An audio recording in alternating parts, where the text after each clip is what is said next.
बच्चा फेल होके आया, अगर माता पिता इतने पैसे लगा दिए, तो खिलवाड़ में समय नष्ट किया, फेल हो गया।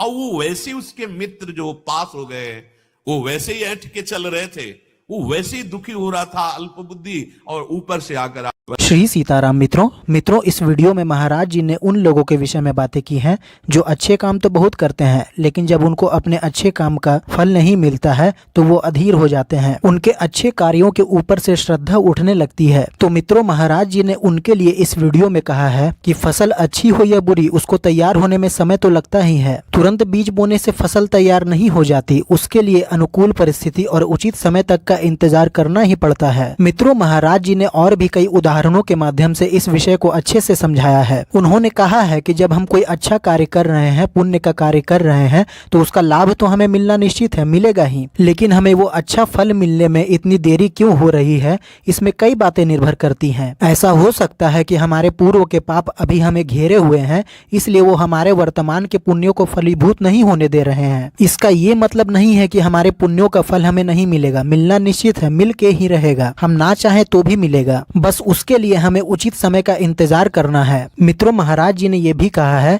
कि आपको किसी के कहने पर भी पीछे नहीं हट जाना है। बहुत लोग आपको ये कह सकते हैं कि तुम ये सब कर रहे हो, तुमको इसके बदले क्या मिला? तो महाराज जी ने इसके उत्तर में कहा है कि ये यहाँ का नियम है, जब तक आप असफल रहेंगे तब तक लोग आपकी निंदा करेंगे ही, और जैसे ही आप सफल हो जाएंगे वैसे ही लोग आपका अनुसरण करने लगेंगे, आपके पीछे पीछे चलने लगेंगे। मित्रों, इसी विषय पर महाराज जी ने इस वीडियो में कुछ और भी बातें बताई हैं, जिसे सुनकर आपको कुछ नई बातें सीखने और जानने को जरूर मिलेंगी। तो इस संबंध में अच्छे से जानने के लिए आइए सुनते हैं महाराज जी के इस सुंदर अमृतमय प्रवचन को, और इससे अधिक लाभ लेने की कोशिश करते हैं। श्री सीताराम। बहुत कठिन है, हम कोई भी कर्म बिना कामना के करते ही नहीं है, इसलिए बंधते चले जाते हैं। बिना फल दिए जाएगा ही नहीं, तुम्हें कामना करने की जरूरत ही नहीं है। पर कभी कभी ऐसा होता है कि ऐसे विशिष्ट अपराध होते, बड़े अपराध होते हैं, जो हमारे बहुत साधन करने पर भी नष्ट नहीं होते, वो हमारे ऊपर हावी हो जाते हैं। फिर हमको लगता है कि हमारी साधना, हमारा भजन, हमारा साधन, अगर हम बाह्य सुख की आकांक्षा करते तो अश्रद्धा होने लगती है। हम आपसे प्रार्थना करते हैं, आप कभी अश्रद्धा मत करना, अपनी आस्तिकता की नींव को मत हिलने देना। ये आया हुआ प्रारब्ध नष्ट हो जाएगा। आप जो कर रहे हैं इसका महान फल मिलने वाला है। ये तत्कालिक क्रिया का फल नहीं मिलता है। तत्कालिक, अभी कोई हमारा कानून विरुद्ध आचरण बन जाए तो तुरंत थोड़ी फांसी पे चढ़ा दिया जाएगा। उसके लिए बहुत कार्रवाइयां होती हैं, बहुत निर्णय होता है, वो कई कई वर्ष व्यतीत हो जाते हैं, फिर जाके निर्णय मिलता है। आप यही देख लो ना, अगर सबके सामने तुरंत दंड मिले तो बहुत सुधार हो जाए, नहीं हो जाए कि इसने ये किया, देखो ऐसे ऐसे किया गया, तुरंत नहीं होता। ऐसे ही हमसे यदि पापाचरण हो रहे थे, तुरंत उनका फल नहीं मिल रहा। हमसे ऐसे सत्कर्म हो रहे थे, उनका तुरंत नहीं, फसल भी तुरंत नहीं तैयार हो जाती। अरे तुरंत के लिए आपकी चित्त वृत्ति जिस सत मार्ग में लगी है, आप थोड़ा धैर्य धारण करो, थोड़ा विश्वास करो, फल दिए बिना जाएगा ही नहीं, चाहे असत कर्म हो चाहे सत्कर्म हो। पर अगर तुम फल के हेतु बन जाओगे तो बहुत निराश हो जाओगे, उदास हो जाओगे, हताश हो जाओगे, क्योंकि एक रस संसार नहीं है। कभी सुख, कभी दुख, कभी लाभ, कभी हानि, कभी जय, कभी पराजय। इन्हीं द्वंद्वों से जीतने के लिए अध्यात्म मार्ग है। हमें निराश नहीं होना, बार बार भगवान समझा रहे हैं, निराश नहीं होना।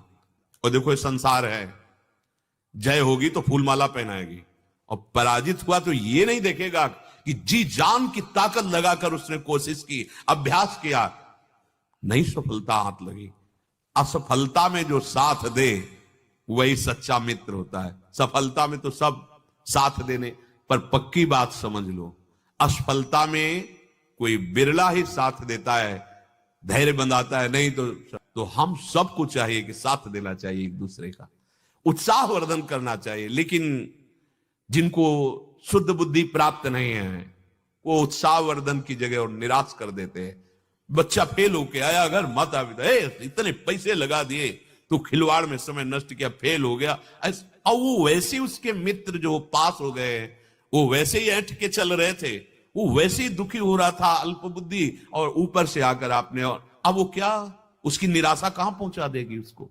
ऐसे किसी भी विषय में सबसे प्रार्थना है, कोई भी पराजित हो रहा हो, उठाने की कोशिश करो, तुम्हें निराश नहीं होना। भगवान कह रहे हैं तुम्हारा आदर करे कोई या निरादर, प्रशंसा करे या निंदा, अंतःकरण शुद्ध हो या ना हो, सिद्धि मिले ना मिले, तुम्हें बिल्कुल परवाह नहीं कर। भगवान कह रहे हैं तो फिर काहे को चिंता करते हो। आशा है मित्रों आपको ये वीडियो पसंद आई है और आपको इस वीडियो से कुछ नई बातें सीखने और जानने को जरूर मिली होंगी और आपको ये जरूर पता चला होगा कि किसी भी हालत में हमें अपनी आस्तिकता की नींव को नहीं हिलने देना है, अश्रद्धा नहीं होने देनी है। मित्रों अगर आपको ये वीडियो पसंद आई है और अगर आप चाहते हैं कि महाराज जी के ऐसे ही महत्वपूर्ण क्लिप हम आपको आगे भी लगातार उपलब्ध कराते रहें तो इस तरह के हमारे वीडियो को दूसरों के साथ शेयर करना ना भूलें ताकि दूसरे लोगों को भी इसका लाभ मिल सके और हम भी आपको इस तरह के वीडियो आगे भी लगातार उपलब्ध कराते रहें। श्री सीताराम।